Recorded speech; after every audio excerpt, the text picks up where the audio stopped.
নমস্কার। শ্রীশ্রীমা বলতেন, আমি 17 মা, আমি অ17 মা। তিনি চোর ডাকাত, সাধু অসাধু, হিন্দু মুসলমান সকলেরই মা তিনি। তেমনি শ্রীশ্রীমা ও মায়ের সন্তান আমজাদের কথা আজ আপনাদের শোনাব। কত স্নেহের কথাবার্তা তাদের মা ও ছেলের মধ্যে হতো। আসুন শুরু করা যাক। মায়ের বাড়িতে অনেক বিড়াল ছিল। তার স্নেহ যত্নে তারা অবাধে বংশ বিস্তার করত। জ্ঞান মহারাজ একটি বিড়ালকে একদিন তুলে আছাড় দিলেন। সঙ্গে সঙ্গে মায়ের মুখ বেদনায় কালো হয়ে গেল। পরে তিনি জ্ঞান মহারাজকে বললেন, দেখো জ্ঞান, বিড়ালগুলোকে মেরো না, ওদের ভেতরেও তো আমি আছি। এ কথা শোনবার পর থেকে জ্ঞান মহারাজ আর বিড়ালকে মারতে পারেন না। নিজে নিরামিষ খেলেও বিড়ালের জন্য রোজ চুনা মাছ ভেজে ভাতের সঙ্গে দেন। মায়ের বাড়িতে গঙ্গারাম নামে এক পশা চন্দনা ছিল। সকাল সন্ধ্যায় মা তার কাছে এসে বলতেন, বাবা গঙ্গারাম পড়ত। পাখি বলতো, হরে রাম, কৃষ্ণ কৃষ্ণ রাম রাম। শ্রী মায়ের মুখে শুনে শুনে ব্রহ্মচারীদের নামগুলো গঙ্গারাম ভালো করে শিখে নিয়েছিল।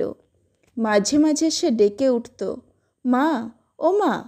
অমনি মা উত্তর দিতেন, যাই বাবা যাই। পাখির মা বলে ডাকার অর্থ হলো তার খিদে পেয়েছে। জয়রামবাটি অঞ্চলের মুসলমান ডাকাত আমজাদ। মা জানেন আমজাদ ডাকাতি করে। আমজাদও জানে মা তার ডাকাতির কথা জানে। কিন্তু মায়ের প্রতি তার বিশেষ ভক্তি। মায়ের কাছে যখন তখন সে নিঃসংকোচে গিয়ে হাজির হয়। কেউ সন্ত্রস্ত, কেউ বিরক্ত, শুধু দুজন নির্বিকার, মা আর আমজাদ।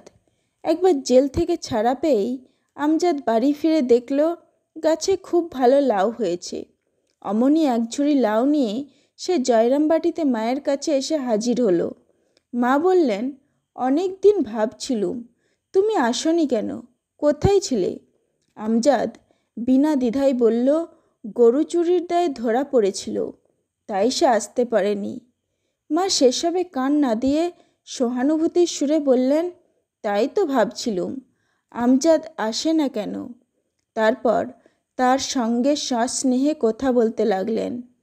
চারপাশের গ্রামগুলিতে ডাকাতি করলেও মা আছেন বলে জয়রামবাটিতে সে কখনো ডাকাতি করতো না। মাঝে মাঝে মায়ের বাড়ির টুকিটাকি কাজও সে করে দিত। মায়ের বাড়িতে একবার সে দেয়াল তৈরির কাজ করছিল। দুপুরে মা তাকে বাড়ির ভিতরে নিজের ঘরের বারান্দায় খেতে দিয়েছেন। পরিবেশন করছিলেন নলিনী দিদি। আমজাদ জাতে মুসলমান আর নলিনী দিদি স্বভাবে শুচিবায়ুগ্রস্তা, তাই উঠোনে দাঁড়িয়ে দূর থেকে ছুঁড়ে ছুঁড়ে পরিবেশন করছিলেন। মা তা দেখে বলে উঠলেন, অমন করে দিলে মানুষের কি খেয়ে সুখ হয়? তুই না পারিস, আমি দিচ্ছি। খাওয়ার পর আমজাদ এঁটো পাতা নিজেই তুলে নিয়ে গেল, কিন্তু উচ্ছিষ্ট স্থানটা মা নিজের হাতে পরিষ্কার করলেন। নলিনী দিদি বলে উঠলেন, ও পিসিমা, তোমার জাত গেল। মা উত্তর দিলেন, আমার শরৎ অর্থাৎ স্বামী শারদানন্দজি যেমন ছেলে, ওই আমজাদও তেমন ছেলে। মা একবার জয়রামবাটিতে জ্বরে শয্যাগত। অনেকে এসে তাকে দেখে যাচ্ছেন। একদিন সকাল 9টা-10টার সময় সেবক ব্রহ্মচারী দেখলেন একটি শীর্ণকায় ছিন্ন বসন কৃষ্ণকায় লোক লাঠি ভর দিয়ে বাড়ির ভেতরে প্রবেশ করল। যেরকম নিঃসংকোচে সে বাড়ির মধ্যে ঢুকল, তাতে বোঝা যায় মায়ের কাছে তার যাতায়াত আছে। ব্রহ্মচারী কৌতূহলী হয়ে পিছনে পিছনে গেলেন। মা ঘরের মধ্যে বিছানায় শুয়ে আছেন। সেই ঘরের দরজার সামনে বারান্দার একটু অংশ চাটাই দিয়ে ঘেরা, তাই উঠোন থেকে মাকে দেখা যায় না। ব্রহ্মচারী ভিতরে গিয়ে দেখল যে লোকটি ডিঙি মেরে চাটাইয়ের ওপর দিয়ে মাকে খুঁজছে। হঠাৎ মায়ের চোখ ওইদিকে পড়ায় তিনি ক্ষীণ কণ্ঠে সস্নেহে বললেন, কে বাবা? আমজাদ, এসো, আমজাদ প্রফুল্ল চিত্তে বারান্দায় উঠল এবং দরজার কাছে বসে ভিতরে মুখ বাড়িয়ে মায়ের সঙ্গে কথা বলতে লাগলো। মায়ে ছেলের সুখ দুঃখের কথা হচ্ছে দেখে সেবক ব্রহ্মচারী নিজের কাজে চলে গেলেন। দুপুরে আমজাদ সেখানেই খেলো, হয়তো একটু জিরিয়েও নিল।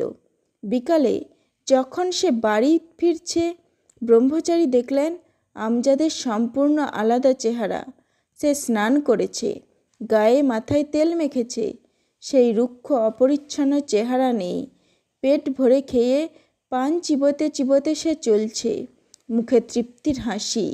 আরও দেখলেন তার পুটুলিতে নানা জিনিস ও হাতে এক শিশি কবিরাজি তেল, সব মা তাকে দিয়েছেন।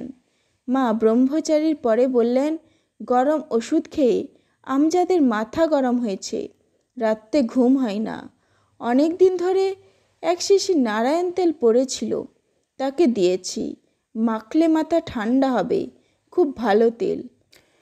মায়ের দেহত্যাগের পর ডাকাতি করতে গিয়ে আমজাদ তরোয়ালের চোট পায়, তাই পরে ঘা হয়ে যায় এবং তার মৃত্যু হয়। আজ এই পর্যন্তই। নমস্কার। আপনারা আলোচনা শুনছিলেন প্রণমামী জগৎ জননী থেকে। এখানকার আলোচনা ভালো লাগলে লাইক, কমেন্ট, শেয়ার ও সাবস্ক্রাইব করে পাশে থাকুন। ধন্যবাদ।